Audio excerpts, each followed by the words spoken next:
now we're talking micro expressions. Now we're talking, the ability to just, what does your right eyebrow do when you say that, right? So it's like you have to understand the medium at which you're putting your content out there, because you can't just wing it in all these different places and hope it's going to be as effective as possible. You can do those things. You can totally wing it. You can get on stage and do it the same way you do it in front of the computer, the same way you do it on IG. You can.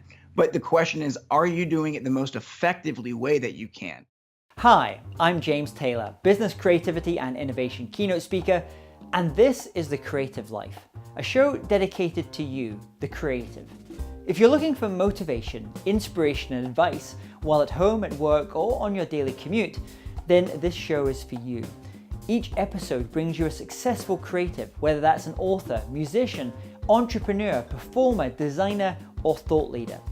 They'll share with you their journey, their successes, their failures, their creative process, and much, much more.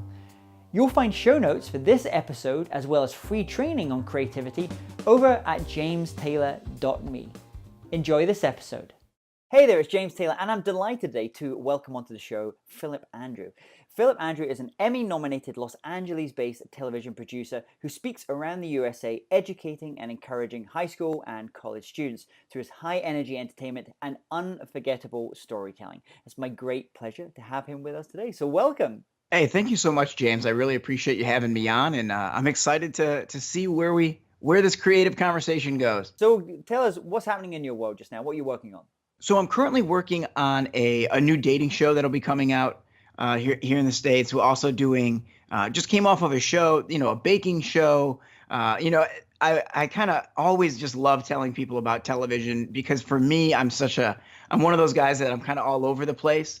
And being a TV producer has really allowed me to, I'll do a show about cults, and then I'll flip and do a show about, psychology, and then I'll go do a program, that's all about, like this one, dating. So it's just really fun for me to kind of be all over the place and, get my hands into a lot of different areas that I really have no business being. It must be like getting a master's degree in a very short period of time, just like really compressed information. It's so funny that you say that because I have to constantly remind myself that I'm not an expert. Like there's these times where you get into something and you take on a show and you dive in so deep, right? And that's such a part of the process of, the creative process, right? When you're starting out, you jump in. If you're learning about guitar playing, you start studying the great guitar players, you start studying, scales, you dive in so deep.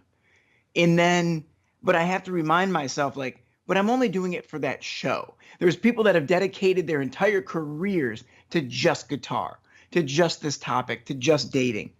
So you get in and you get a great crash course. I feel like I know a little bit about a lot of things. Yeah. But I have to constantly remind myself that, hey man, just because you did one show on it doesn't make you an expert. But what's also good about that is from the viewer's perspective, because you're coming into it as a producer with beginner's mind, you can ask the questions like, well, okay, I didn't quite understand, like, what's that and what is that thing? And so you can kind of also take that position of the viewer, and those supposed dumb questions, actually everyone, the viewers kind of watching wanting to know, you can ask those questions. Definitely. And through my background in media coaching, it's one of those things that you learn is a lot of times, especially with people that are very, very deep into their career. I've worked on a lot of projects with doctors or with lawyers or academics, and a lot of times they, if they're used to speaking with each other, and there's a lot of, assumed knowns, things that you just assume that everybody knows this. And so it's really good and powerful for us, like for media coaches or for myself as a producer, to come in and help shape people's understanding so that they can, hey, you really know what you're talking about when you talk to it about people that already have that good information base. How do we make it so that everyone can understand this in a very easy way? Because that's what we're doing for TV. We have to make things that we can, especially from educational programming, we want to educate people. But if we're going so far over their head, if we're making too many assumptions about what they already know, people get lost. And a lot of times you'll see that with speakers as well. You've watched a TED Talk, and now people, I feel, are getting a lot better at it because we're so surrounded with TED Talks. But there was a time where some people that, especially very high concept talks, conversations, very intellectual people, there were times where they got so lost in the details that it just like, I'm reading a great book from one of the great advertisers, and he talks about how, if like people's eyes glaze over after 3 sentences. If you cannot describe your main point quickly, succinctly, in 3 sentences to where anyone can understand, you need to go back to the drawing board and figure out what it is, what exactly is your message, and what are you trying to say. But it's interesting because I know you're moving into doing speaking now as well. You come from the world of being a producer and a media coach as well. I was just with about 25 of America's top professional speakers, like Speaker Hall of Fame people. And for many of them, they're also having to adapt now to this new world because they haven't necessarily grown up so much in the world of YouTube, and I mean they use it, but they're not digital natives in that same sense. So they're having to move from even on multiple levels. So obviously the physicality when they're on stage is a certain kind of physicality that you have to do, as opposed to when you go onto TV, which is a certain type of physicality, which is even different when you go on to more social things, which is a different type of game. So they're having to adapt their physical presence and how they communicate that way. But they're also, as you said, they are having to adapt their message and get much clearer and much punchier at what they're doing. Definitely. And I think there's so much information out there, right? Like everywhere you turn, you're getting bombarded with people on your Instagram feed, on your Facebook feed. You get online, then all these ads are popping up. You go to a conference, there's the guy on stage. There's all of these different places where the information is coming from. And as speakers and as people that are, educators and entertainers, it's the choosing your one lane and only being an on-stage speaker is a much more difficult thing to do now. You've got to kind of be these, the Gary V, where the guy is everywhere. You see that. And I think there's been an interesting, transition, and we even see it in television. There's people that have done things for a long time in a way, and it was working. Great. Well, look, the model has changed. Like whether you want to say good, bad, indifferent, whatever, models have changed. There's a lot that is changing.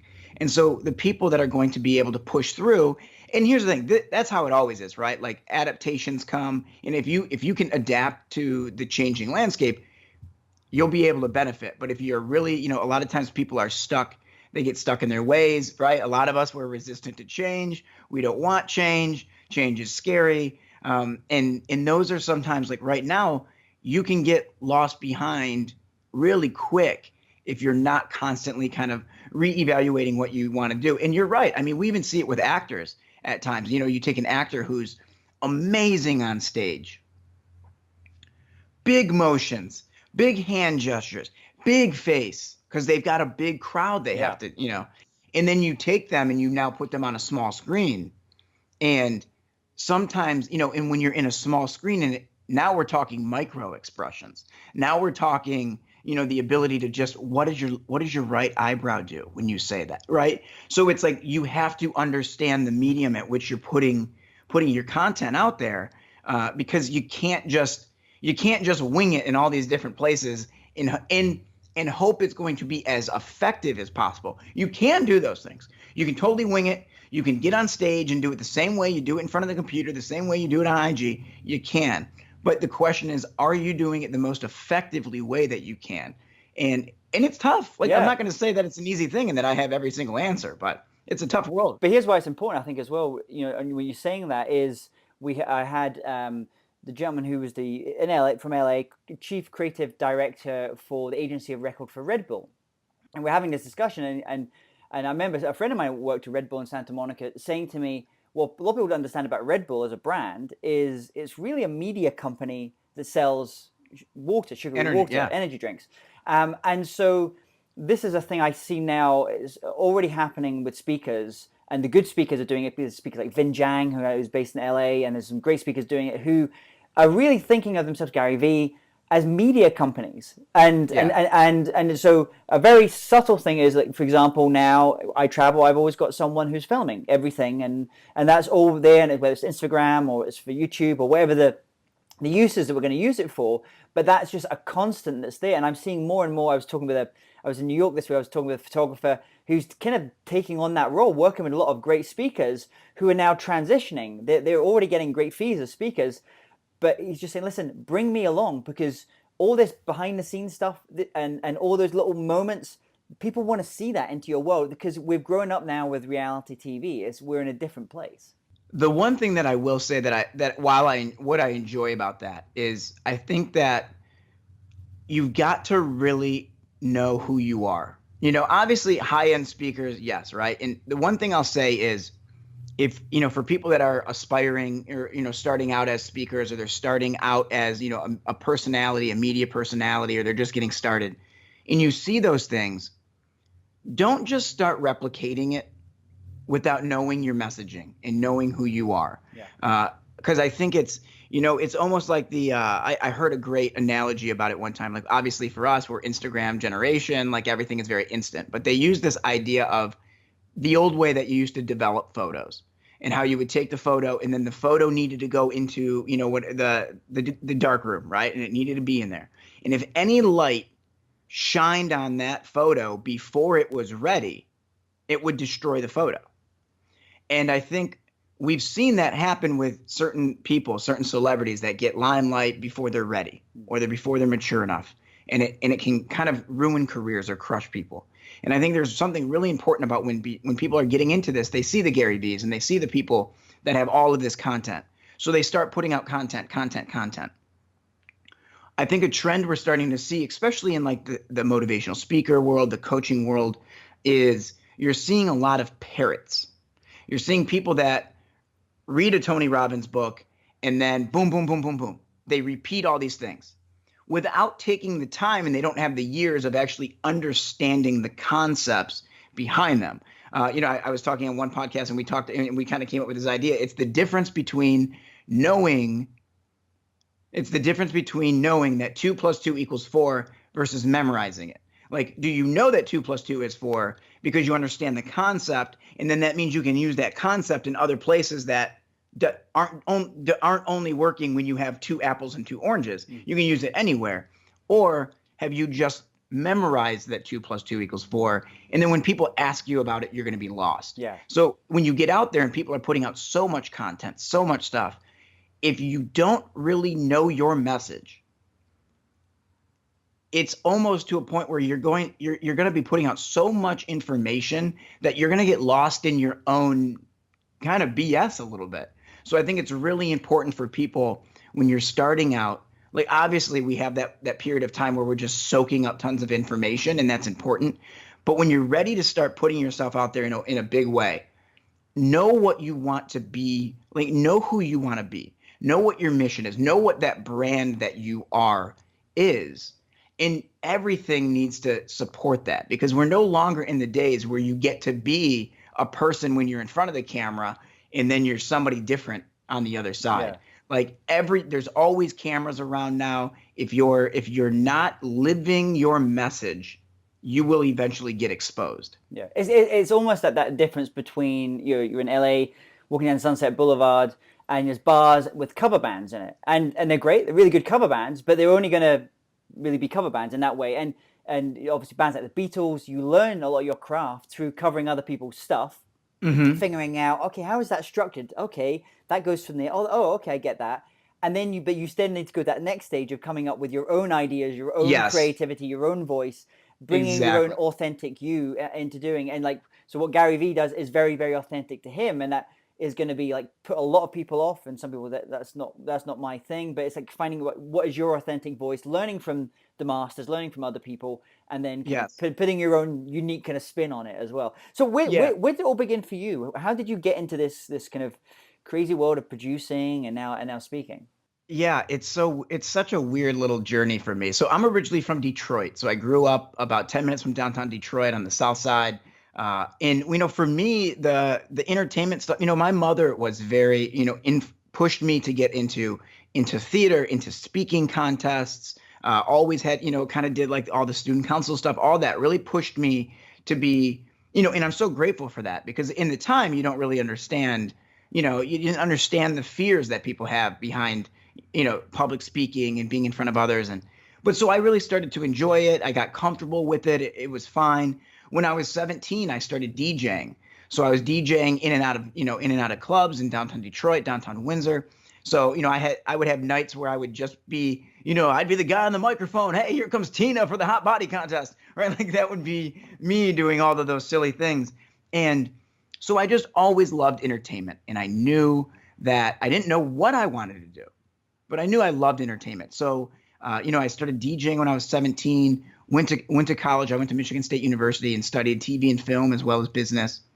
And after graduation, decided to moved out to California. Had never been west of Wisconsin.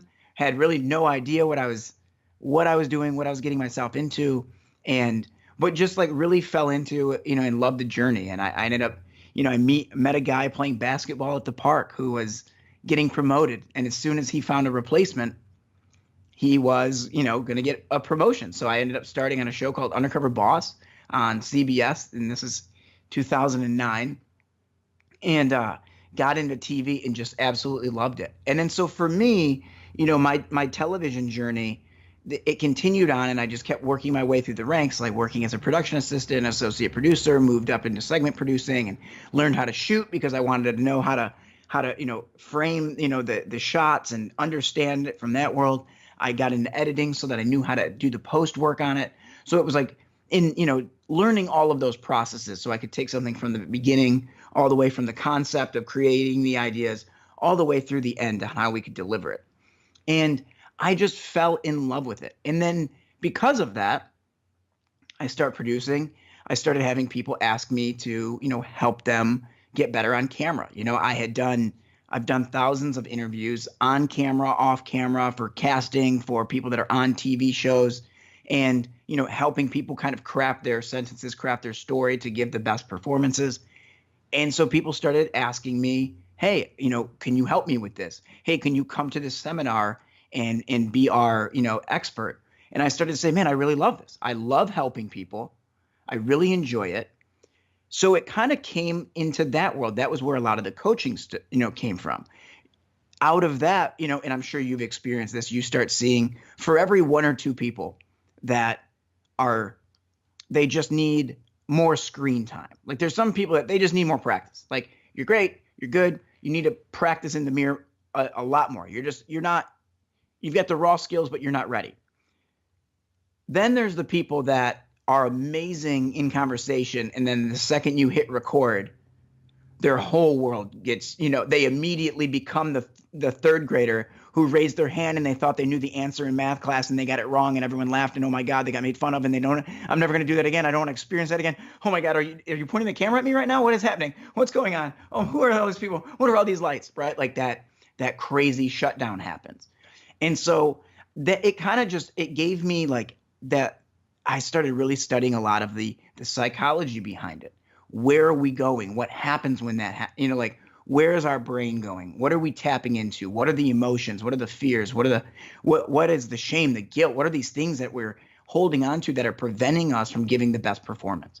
So now another piece that kind of fell into that is, so when I was in my younger days back in Detroit, we'll probably get into it in a little bit, but I had a lot of issues with alcohol. So I grew up like a normal kid, had a lot of the same anxieties that a lot of kids do growing up. Am I cool enough, funny enough, smart enough, to fit in with the older kids, with the big kids? Started hanging with the older guys, started drinking at a young age, was drinking through middle school, kind of doing that thing, get to high school. My mother actually got diagnosed with cancer. She passed away. So now you get a kid with some anxiety issues, who's, developing, who's already experimenting with drinking. You get, a deceased parent in there. I'm drinking all the time now. And that became a big problem with me. So it ended up, when I was 18, I got arrested, 19 arrested, 20 arrested, finally got arrested at 22. And that was kind of like the end. So I stopped drinking at 22, got into some recovery programs, started really doing a lot of that deep self-analysis of what makes me tick, understanding who I am as a man, who I am as a person, what I want out of life, and developing a strong sense of who I am. So now and the reason I tell that quick little thing is to just get to this point of So now I've been sober for over a decade. I've been in the substance abuse world for a while. So I now have all of these very interesting, what seem unrelated skills, right? So I've got the sobriety background and the understanding and being in kind of this therapy group recovery arena. So I've got this experience. I've got the experience of being on camera and helping other people be better on camera. I've got the crazy DJ inside who likes to host hot body contests, right? And then I just have like the TV producer. So I'm bringing all of these things together to then when I sit down with someone, we can really get down to who are you? What are you about? What is your messaging? What is important? And then we can start to see where are we lacking, right? What are the obstacles that are in front? And I think that's something that sometimes it's difficult for us to do ourselves, to look like what are the obstacles that I'm dealing with in my life that I don't even recognize as obstacles? What are the things that are holding me back from really giving the best performance that I want? From a coaching standpoint, when you expand it outside of just media coaching, but it's like, how am I not showing up in my life in a way that I would want to? What are the distractions, the obstacles, the road bumps? What are the things that are getting in my way that are preventing me from really stepping into whatever my dream is, whatever that goal is, whatever that mission is? So I play off of all of these, or I shouldn't say play off of, I pull from all of these different experiences in my life, all of the things that I've studied, to be able to work with people and identify, hey, it kind of looks like this is what's going on. Here's a way we can fix it. Let's try this. And really working with people to just help people identify the obstacle, eliminate the obstacle, move forward, and then step into giving the best performances that they possibly can. And you mentioned right at the start there, being from Detroit. I was in Detroit for the first time this week, literally last week. Amazing. Great city. I'd never been there. And I was with a good friend, Josh Linkner, who's an incredible speaker from Detroit. And the thing that kind of came across very, very strongly was this idea of reinvention. And Detroit is kind of going through this reinvention, this kind of renaissance from very, very difficult times that they've had as well. And I also think it's something that California, having lived like yourself in California, is a place for reinvention. A lot of people kind of come there because they just say, I want to change things. I want to. That person that I was is not the person I want to be going ahead, and this is going to give me an opportunity for a fresh start. But as you kind of sometimes from the outside, for people looking outside, looking in, it's like, what is that? What is she doing? What is he doing? Like, there are all these disparate parts, and it's something that takes a place to come together, which has all these different things, elements kind of going onto it to actually say, oh, I see how this stuff fits together. And one of the things that you're working on, I know just you've been working on, is the Mindfield. What a cool show that was. That is really, I mean, that picks up on a lot of these different elements, really, because it's very educational, what's going on there. But at the same time, it's a YouTube-read series as well, which we can talk about that as at the same time. There's high entertainment, but high education elements there as well. And I'm guessing, working with those kind of experts, they're kind of getting them to share, because there's maybe some boffins, they're getting them to share that information that's in their brains and getting them to share. So I'd be interested in kind of talking about where you see that part of you kind of going. That's the kind of the producer side, but there's also a strong, current there of education, of informing as well. Yeah, and I'll dive into that in 1 second, but just to touch on, you mentioned a lot of people they come to LA, or a lot of people leave their home to reinvent themselves, right?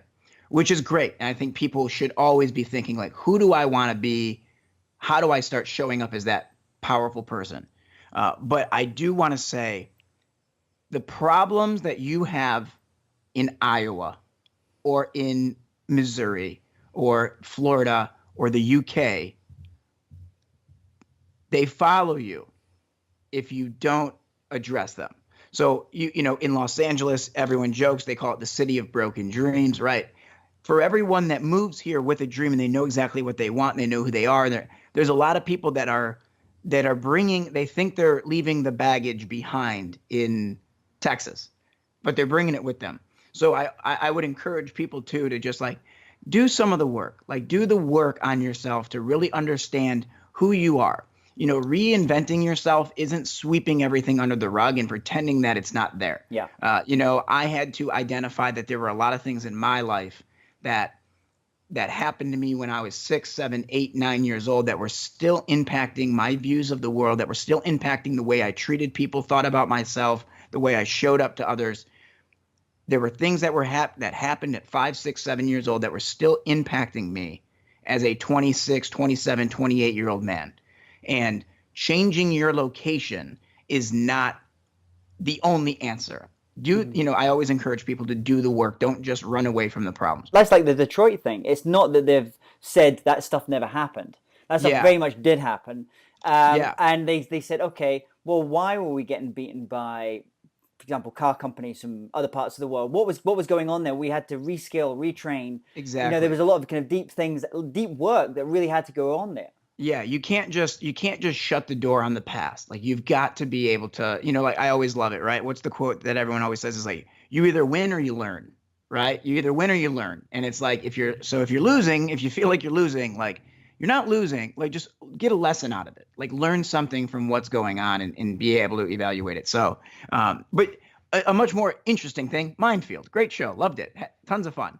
Mindfield is and for anyone that doesn't know, Mindfield is it is a show that came out of the YouTube channel Vsauce. So a gentleman named Michael Stevens, who's an amazing, amazing guy. And he created this show called Vsauce on YouTube.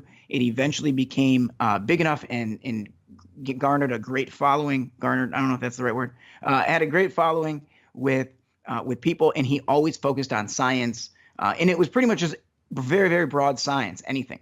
So then YouTube Red came in, the subscription-based YouTube, and they worked with Michael to create a show where they were able to do a little bit, sometimes like bigger demonstrations of different psychological theories. So the first episode we did was all about isolation. So we took Michael to a isolation chamber, like a float lab where you float in the in the water for hours, and sensory deprivation tanks. We talked with an inmate who had spent significant amount of time in solitary confinement. We talked all of these different experiments. NASA had been doing work with isolating people and seeing what the effects of it would be. And so we would take these one concept and then just really try to go down the rabbit hole with it.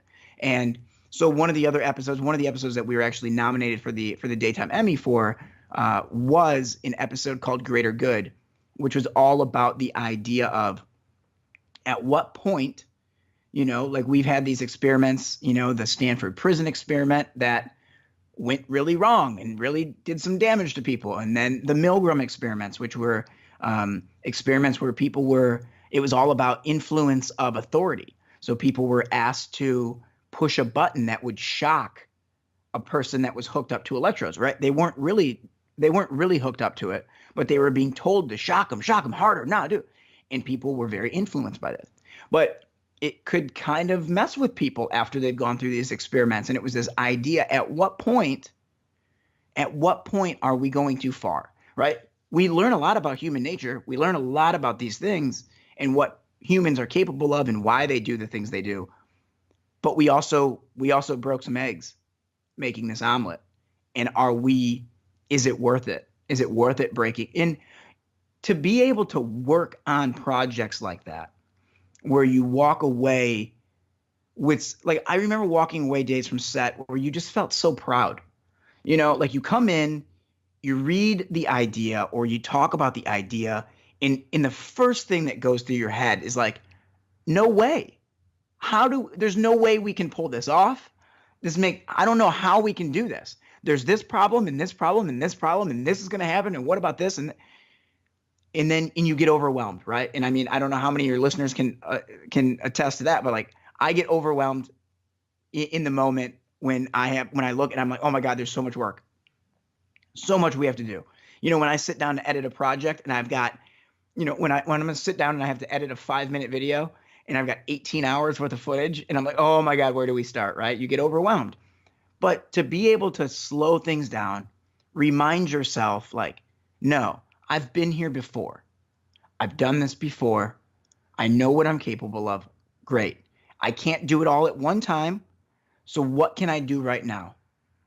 All right, this is the one, we got this problem. Let's attack this problem. What are our solutions for this problem right now? And you start talking it through. You start going through.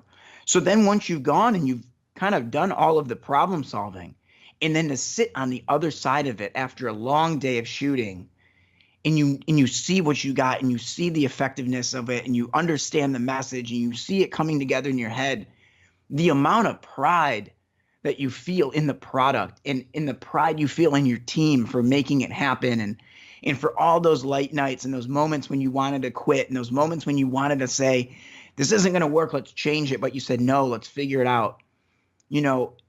The pride in being able to create these projects is just unbelievable.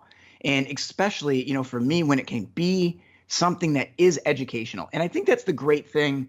That's the great thing about what this show proves, is there's so often people want to talk about, oh, millennials, all they care, or millennials, and I don't even know what they're calling the generation after the millennials now, but, it's like this idea of all they care about is Kardashian. All they care about is Instagram. All they care about is these things that don't matter. They have no substance to them. Like, you hear all these stories of what a millennial is. Our show is very, very high concept psychology. And millions of people watch it.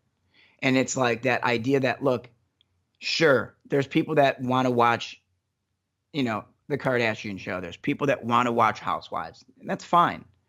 But there are people out there that want to use their entertainment as education. We are in such a spot where we have the ability to teach in very impactful ways, which is exciting, which is so exciting. And it's like, that's what we should really be. That's why it's so important to really think about, what is our message? What are we trying to get? What do we want to teach the world? Like, what information do we want to provide to people? Do we just want to create a 2-minute YouTube video because everyone's creating YouTube videos and we know we need to have it if we want to build our social media brand because it's what you have to do? Or do you stop and you take the time to say, let's make a great 2-minute video that for the people that see it, and we don't know how many will see it, but for the people that see it, it's going to have real value. I think that's important. I know we've got a lot of people that listen and watch this show who are speakers, professional speakers like us, go and speak like ourselves. And what I think some of them haven't quite recognized yet is anyone that's really under 30 has gone to college, gone to school, and learned in a flipped classroom model, not the way that was before generations, where you would go into a classroom and someone would spew facts at you for an hour or however long.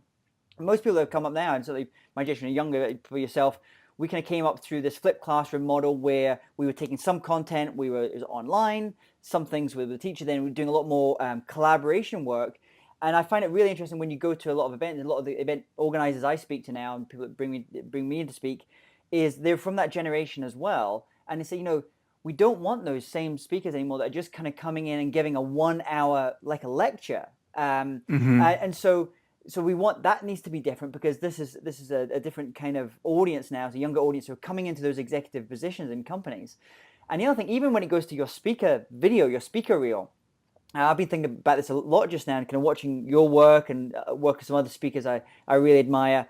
And if your speaker video, let's say a 3-minute speaker video, a promo reel that is seen by companies that are interested in perhaps booking you, if you're not actually providing some great content that's educating someone, that, because fine well that 99% of people that will watch that video are not going to book you, but for those 99% of the people that watch it, you want to be giving them something, a takeaway, something that they can go and use, even if they never hire you to come and speak on stage. And I think that's where the benefits of what we can actually learn from that maybe kind of snackable, stackable type of content that wasn't there in previous generations. Yeah, it's the attention span. Even as you say, like a 3-minute speaker video, there's the part of me that says cut it in half, make it shorter, right? And there's always, and here's the thing now is I think a lot of times when people get started, it's like, I need a speaker reel. Okay, and you do. And but also like you can have other content, right? Like you can have your 90-second video that you send, that you can at least give them a quick overview of who you are in 90 seconds. Don't and then if that is enough to spark more interest, then great. Like then you can have another additional video that is, hey, here's a little bit more in depth about my story. Hey, okay, you liked what you saw in that. Here's a little bit more. People aren't sitting down to watch. They don't want to sit down and watch a 4-minute video. Like the amount of time where like, and I don't know the specifics of it, but there are times where two videos can have the exact same thumbnail on YouTube. They can have the same thumbnail, they can have the same title, they can have the same amount of views. And I'm sure if you guys listening, you can you ever look at online and you go, what's a how-to video? If it says how to rewire your car, right? Well, I don't even know what that is, but like you're right. How to make salmon. There's a 3-minute and a 5-minute. You're clicking on the 3-minute. We want the information faster, more efficient, quicker. So when what you want to do is there's times where people see 4-minute video, they don't even want to watch all 4 minutes. And it's brutal in those meetings. I've seen those committee meetings. If whether you're a speaker or even if you're let's say if you're a music artist, you're being chosen by often a committee of other people in a festival. Either those people sit down, there might be 8 people in a room, or the videos get passed around, and it's brutal. It's like 15 seconds. It's like if you don't grab them in 15 seconds, it's gone. That's it. So if you don't have it now, right? It's like that's why I think one of the biggest mistakes that a lot of people make is they forget to put themselves in the shoes of the person that's going to be consuming their content. And it seems when I say that, and I'm sure you listening at home are thinking like, well, that's obvious. You should do that. But you'd be surprised how easy it is to get in our own head to start creating the content that we want to create. I want them to see this shot because this shot shows. It's like, no. Overall, what do they want to know, right? If you're reaching out to a school, what does a school want to know? A school wants to know that you're going to have an important message for the kids. Are you going to be able to relate with the kids? Is this the type of person that you can, showcase like, yeah, we brought this person in and there's a reason why, is there good energy for the kids? Is it going to resonate with your school? Like every single question you should be asking about as you watch your video is what is the administrator, what is the person watching this thinking? If you're creating content for 18 to 24-year-olds, you have to have the 18 to 24-year-old in mind every single step of the way as you're creating that video. One of the things I wrote, sometimes you start at the end. I wrote a book and it's not released yet. It's not quite there yet, but it's the first thing I did for this book was I wrote the reviews. I wrote the reviews because I wanted to know, what am I chasing? Right? Like if I know that I want somebody to enjoy it, I know that I want somebody to feel that it was quick, it was fun, it was punchy, they laughed a little bit, they learned a little bit. When I think about what I want, what is my takeaway? What do I want somebody to take away? We do that in TV. It's like you want to have an ad or, and this is one thing that I saw.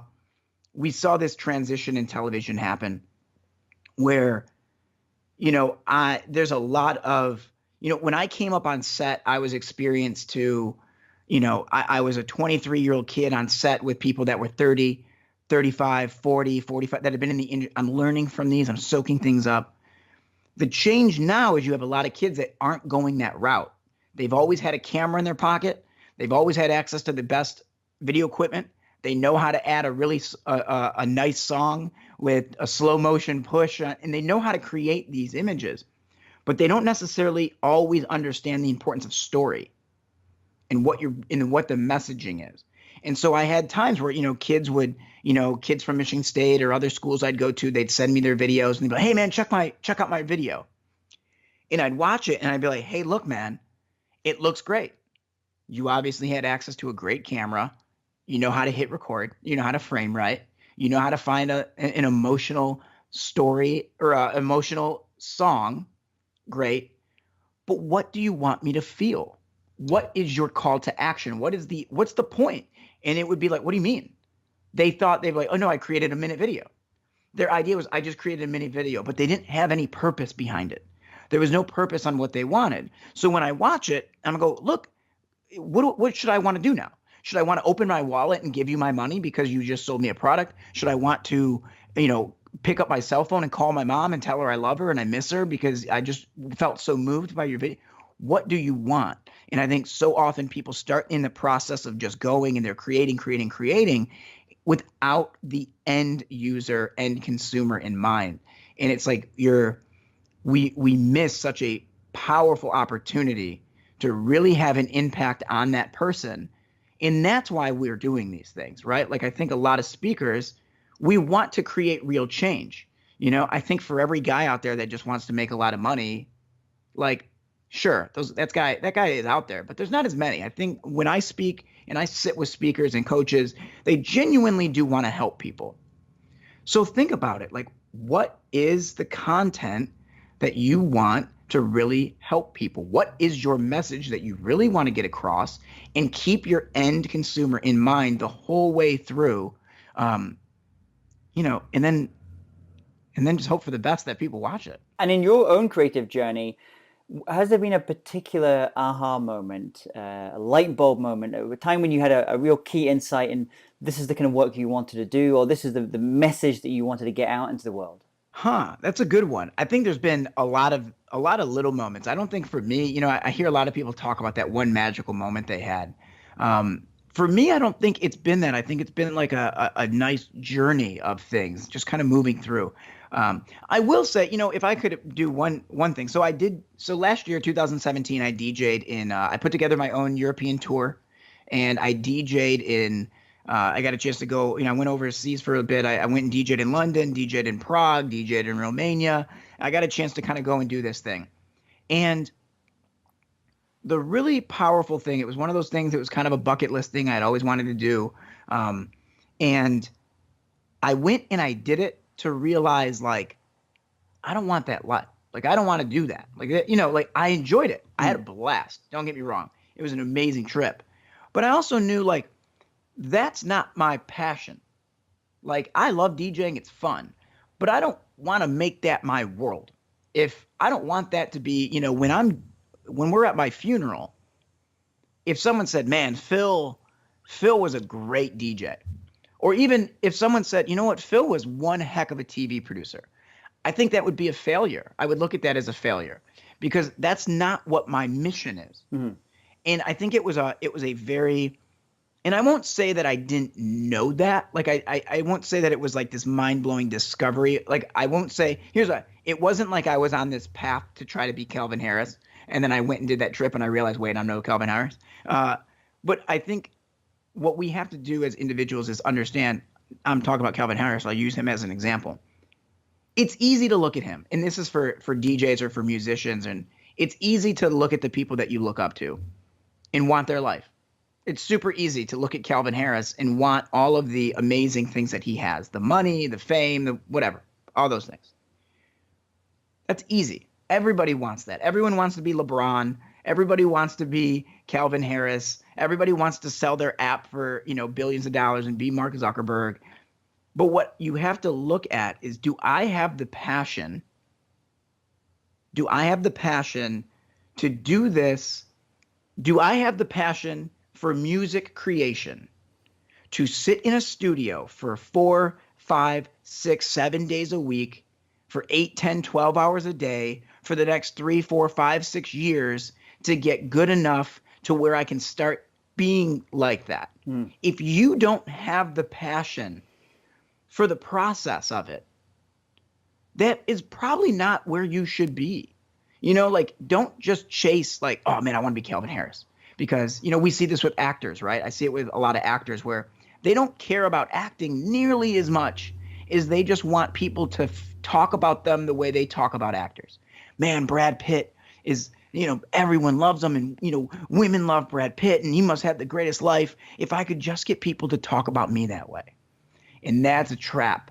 And it's such a trap that people fall into, is where they're chasing other things for external reasons, and it's not really coming from a place of deep down.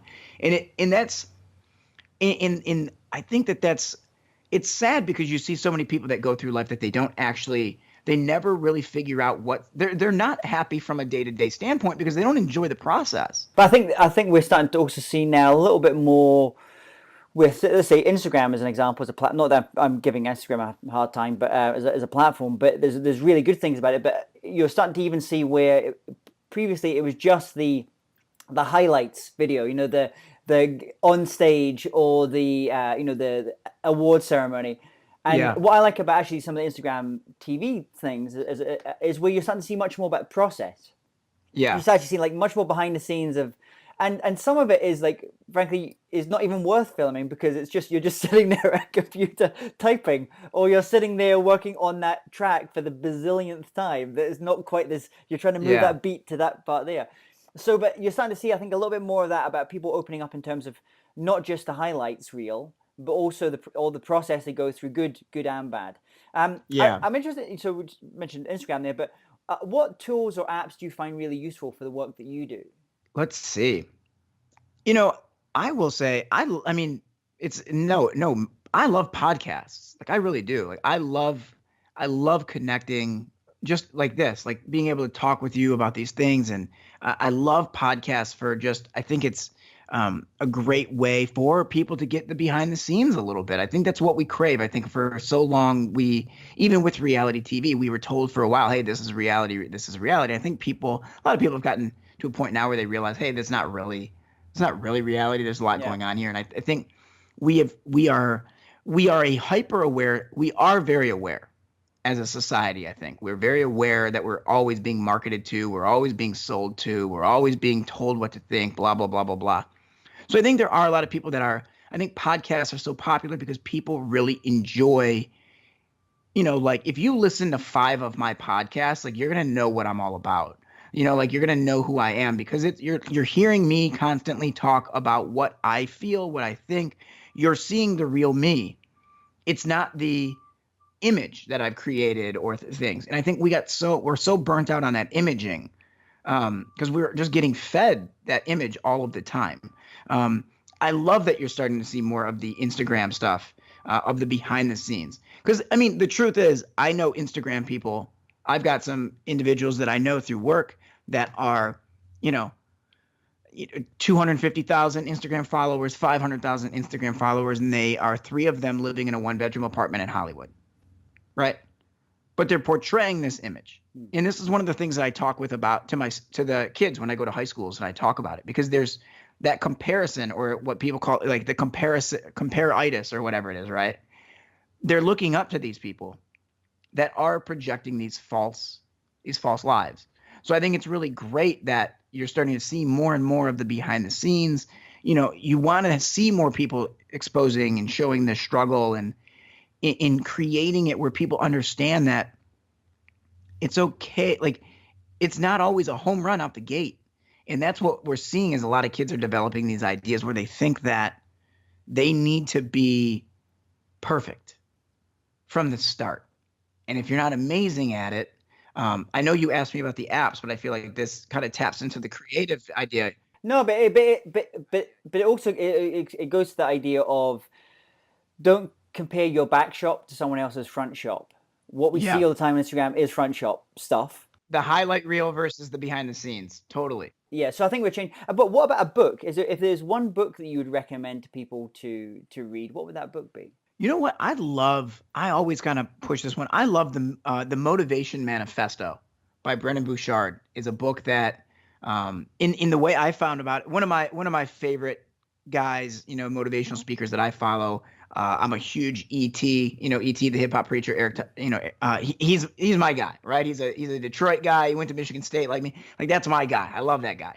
And in the first time I actually heard him recommend this book, and so I grabbed it, I read it, and it's such a great, amazing book.